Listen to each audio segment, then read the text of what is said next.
नमस्कार। आज की क्लास में हम किशोर अवस्था में शारीरिक विकास पढ़ेंगे। तो शारीरिक विकास के संदर्भ में क्रो एंड क्रो ने किशोर अवस्था में निम्न पॉइंटों के आधार पर विकास बताया। पहला, भार में। किशोर अवस्था में भार यानी कि वेट में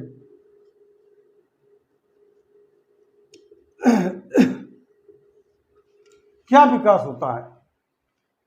बालकों का बालिकाओं से अधिक भार बढ़ता है। इस अवस्था में बालकों का बालिकाओं से अधिक भार बढ़ता है और इस अवस्था में अंत में बालकों का बालिकाओं से 25 पाउंड भार बढ़ जाता है। अंत तक बालकों का बालिकाओं से 25 पाउंड तक भार अधिक होता है। आई होप मेरी बात को आप समझ रहे होंगे। दूसरा, लंबाई में। शारीरिक यानी लंबाई में क्या होता है? लेंथ।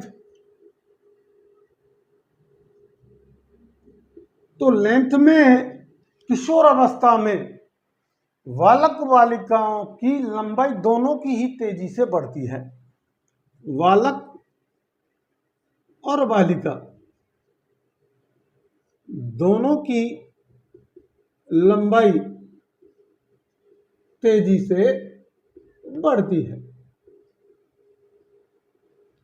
अब इसमें बालकों में 18 वर्ष और उसके बाद तक ये लंबाई विकसित हो सकती है। या तो 18 वर्ष तक पूरी लंबाई प्राप्त कर लेता है या उसके बाद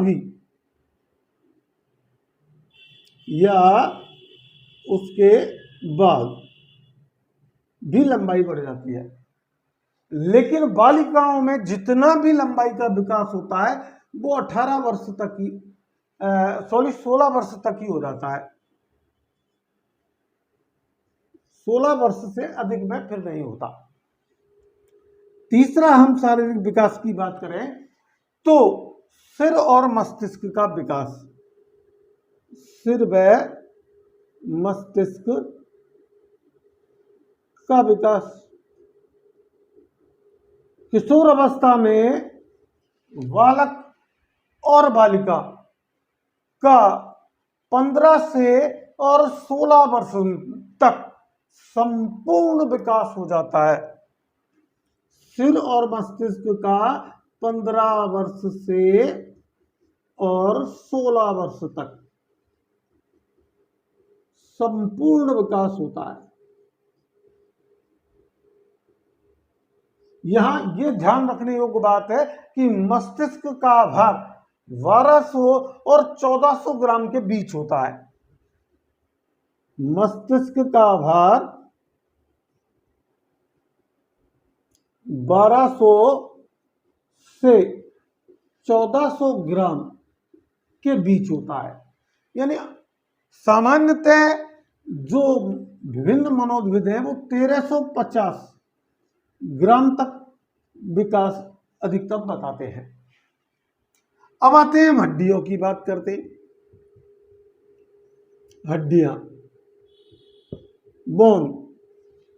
तो किशोर अवस्था में हड्डियों का अस्थिरीकरण की प्रक्रिया पूर्ण हो जाती है। किशोर अवस्था में अस्थिरीकरण की प्रक्रिया पूर्ण हो जाती है।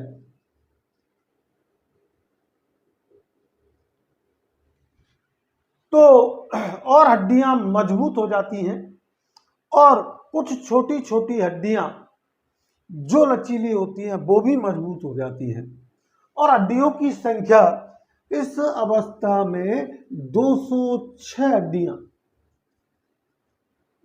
होती है। दांत की अगर बात करें तो सब दांत स्थायी आ जाते हैं।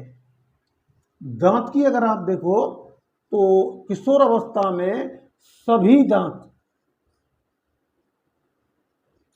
स्थायी हो जाते हैं और दांतों की संख्या 32 होती है और इसमें प्रज्ञादंत दांत निकलते हैं। प्रज्ञा दंत दांत निकल जाते हैं, यानी 22 दम टीथ, 22 दम टीथ।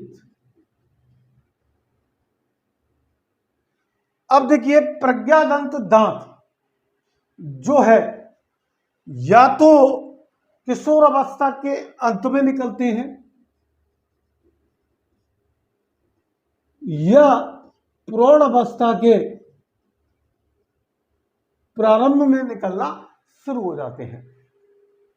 इसके बाद अगर आप देखें तो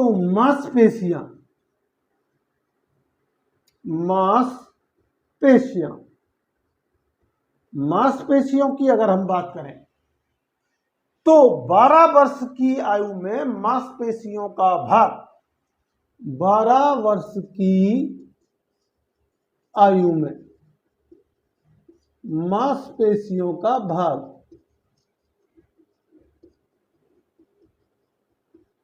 हमारा वो शारीरिक भार का 33%, शारीरिक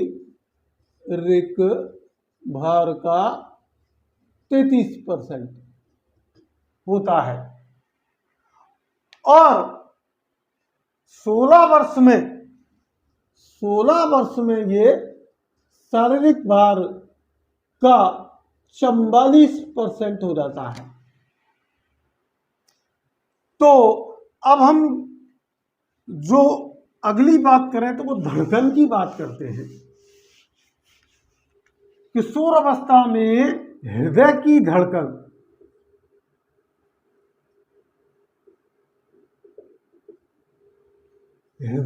धड़कन जो है 1 मिनट में, बालक में हम देखें 1 मिनट में 72 बार, जो पहले से कम होती है। बाल्यावस्था में 85 था और शैशव अवस्था में 140 बार था।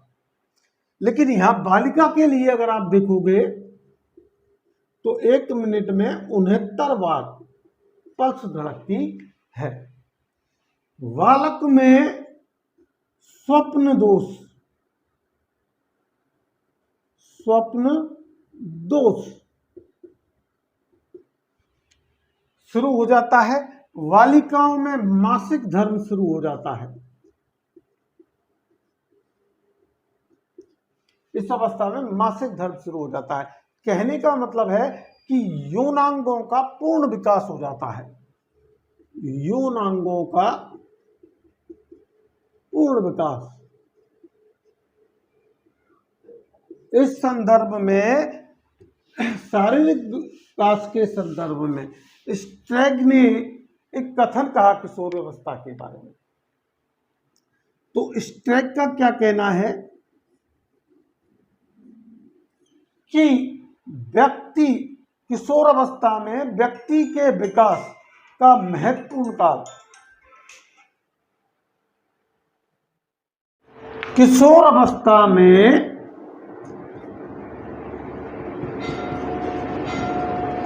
व्यक्ति के विकास का महत्वपूर्ण काल वह शारीरिक परिपक्वता, ये महत्वपूर्ण काल होता है। और शारीरिक परिपक्वता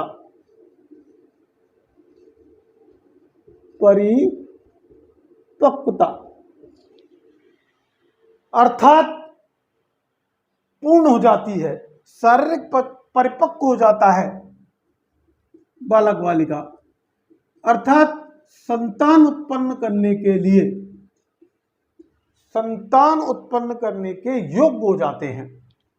संतान उत्पन्न